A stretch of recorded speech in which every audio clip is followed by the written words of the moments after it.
Quick shout out to FeedSpot, who actually ranked this channel as being one of the top 20 bipolar YouTube channels, like, you know, of them all. It was ranked up there with National Alliance on Mental Illness, you know, Depression Bipolar Alliance and Support, like all of those like groups, like we're here, you guys. I just want to say thank you to y'all, number one, because like you guys have made this an amazing community where we can talk about like, you know, the shits and what's going on. I call it that, I don't know why. And I want to give a huge shout out to FeedSpot because like that's an amazing mention, and I think it just goes to show how important these conversations really are. So I appreciate you for validating that. If you guys want to check out the other amazing YouTube channels, please see a link below, and I will include a link to the ranking where, you know, we are ranked, and you can go check those people out or those organizations out because, you know, we're all amazing, we're all great, and everyone has an important story to tell.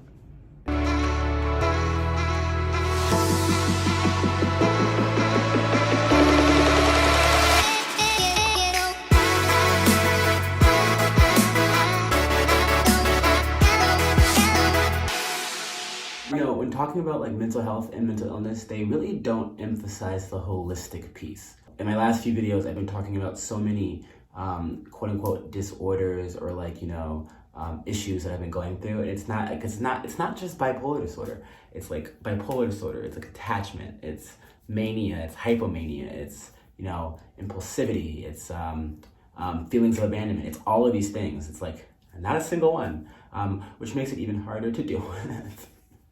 A lot harder in my eyes. Maybe I've become a little bit obsessive over trying to quantify things, but like, I'm just trying to understand what's happening in here because I don't know. And if I don't know, then who knows? So, I am here to talk to y'all about my current physical health. I don't know why I did that. Like it's real, it's a thing. I don't talk about physical health a lot. I also don't know much about physical health. Like I didn't know that we had 2 kidneys. Like I assumed we had 2 kidneys, but I wasn't positive. For those of you who don't know, I have been experiencing a few symptoms. Some of them I won't get into because they're gross. It's like lower abdomen pain. Like it's gotten worse. They're thinking, you know, maybe I had some type of infection back in October when I had my lymph nodes swell up to like a fucking golf ball and become rock hard, which that was removed, by the way. But they're thinking maybe I had it then, and then like just in the last month or two, like in terms of like my behaviors, has exacerbated like the symptoms and like made it worse, which could have been like, could be permanent, but we don't quite know yet. So let's not like say it is or not. But I think it's super important to talk about in the sense that we often think about bipolar disorder, you know, as being like manic phases and depressive phases, and that like and I say we, I just mean like, you know, the general consensus that I understand it is that people believe that like, oh, like if you're bipolar, like, you know, you die by suicide. That's like the thing. That's like, I mean, it is a big thing, obviously. Like, I felt suicidal before. I've felt all of that self-harm, blah, blah, blah, blah. I understand that, and it's really very real, very serious, huge problem for people who have bipolar disorder. But like, I think the bigger issue that people don't realize is that like, people with bipolar disorder, schizophrenia, like severe mental illnesses, whether that's from depression to always schizophrenia, doesn't matter what it is, we don't take care of ourselves very well. And that's like why we have shorter lifespans. Like we have chronic, sometimes like actual, no, don't say actual, because these are all actual illnesses. We have, anyway, we have like, you know, physical ailments along with our mental ailments. So to give an example, people with bipolar disorder, you know, live shorter lives because we don't sleep when we're manic. We do like substances and drugs and like alcohol, and we binge those things when we're manic. You know, our immune systems are crap. We do like risky behavior, and a risky behavior, I'm not talking about like, oh, look at me, I can fly, let me jump off this like 50-story building. Like, yes, that does happen. That's not funny. It's more so the fact, you know, the former. Our bodies aren't designed to handle like the manic brain. That's how I comprehend it. You know, our manic brains are going so fast, and like it's just like, we can't keep up. Our bodies are like, bro, slow down. And I've felt this before in the sense that like, you know, I've gone. Nothing I'm proud about. I'm not trying to say like, oh, I've gone this long without sleeping. But I've gone like 4 or 5 days straight with no sleep, or like very little sleep, being like maybe 2 hours in that 5-day period, to like little to no food. And I feel great the first 3 days, first 48 hours, 72 hours, whatever.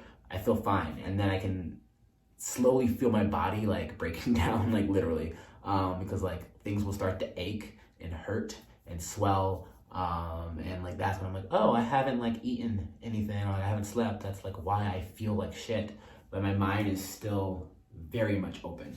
That's kind of how I feel right now. I haven't slept in the last like 2 days, and like I'm coming off of like not sleeping 4 days last week. Which is why I'm doing these videos now, so I can get these out of the way and I can get in the bed and be comfy. So yeah, I may have some kidney problems. We don't know. They're still doing tests. There is something wrong with my kidney. Because first I thought it was lithium or Adderall or some medication I was taking, because like lithium was making me so sick. I might have been allergic to it. I don't know. I did a video on disordered eating, talking about like, you know, in terms of like my trauma that I experienced as a kid. I have problems with attachment. I either attach too hard or like I don't know how to attach. So going through this breakup, like for the past like, you know, month or so has simulated sort of a severance of a relationship for me. It feels like, it brings up the feelings of like when my mom didn't show up as a kid, when she was around, or when she would disappear, or when she passed away. And the fact that this person like doesn't really care anymore, like even expressly said that they don't care, makes it 10 times worse. Now, like I don't, yeah, like obviously like I like am very angry at that person, and I feel like all types of way. But like logically, I understand we have to do what we have to do for ourselves. And I understand like I'm not their responsibility and all that. So like I'm not really upset, but like I am. You guys get it. That has led me to basically, this is what I think, you know, I think my disordered eating, or essentially what I've been doing is like not eating, like for days on days. And then like realizing I need to eat. I'm trying to eat more food now. It's sort of like a way of like a cry for help, saying that like, hey, I'm still like worthy. Did you leave me because like I was fat? They never said that or anything. They never like, it was never even a conversation, never like, it never came up, except like unless it was coming from me. But that's sort of how I feel. I feel like, you know, if I get like super skinny and like super fit, this person will come back to me and like, you know, recognize that like I am worthy of some worth, or I'm worthy of like trying to work things out. Like things weren't perfect, but like maybe now they'll see that like we can like do things. I don't know. It's like, that's, I think this like subconscious feeling behind it. And now I'm having all these problems because I haven't eaten in like, I haven't used my kitchen since June, you guys. So there's that. So that's kind of depressing in the sense that like, I know all these things, but like, I don't want to change them. I still don't want to change them. I'm trying. I know I just have to push through it. And I just keep telling myself, think about what everyone else would say. But like, the feelings are what drive like the desire to want to do something. And if you don't want to do something, if you don't want to get better, like I genuinely don't want to eat, because I feel like if I eat, it's just gonna like, it'll just be like, you know, you're too big, you can't be our friend. Like we don't, you know, you don't have value. That's genuinely how I feel. So of course I don't have the desire to like eat more food. Like it makes me sad. It makes me super sad. And it's only when I'm manic. So yeah, so it's like, it's been a chain of events, which is like also not great. So because this only happens during like mania period time, like hypomania or mania, either one. I mean, in terms of like, you know, me not eating thing, the disordered eating disorder, whatever you want to call it, those are two different things. So it's not whatever you want to call it. Disordered eating, like, I think it's more related to the fact that the attachment issues. I think that like, for whatever reason, I've assigned that to worth, and it has nothing to do with bipolar, besides the fact that like, when I'm manic, you know, I do things that like induce my, like suppress my appetite. And that makes it like 10 times easier to then carry out like what my true desire to like not eat. So I don't think it's because I'm manic. I think it's more than that. It's definitely the attachment piece, which I'm struggling with, which lately I've been struggling with a lot. You know, it's there, it's very pervasive, and I don't know how to get over it because it's not like in my face, you know? So even doing some of the research that, you know, that I've done on Google, I'm like, you know, Dr. Julius.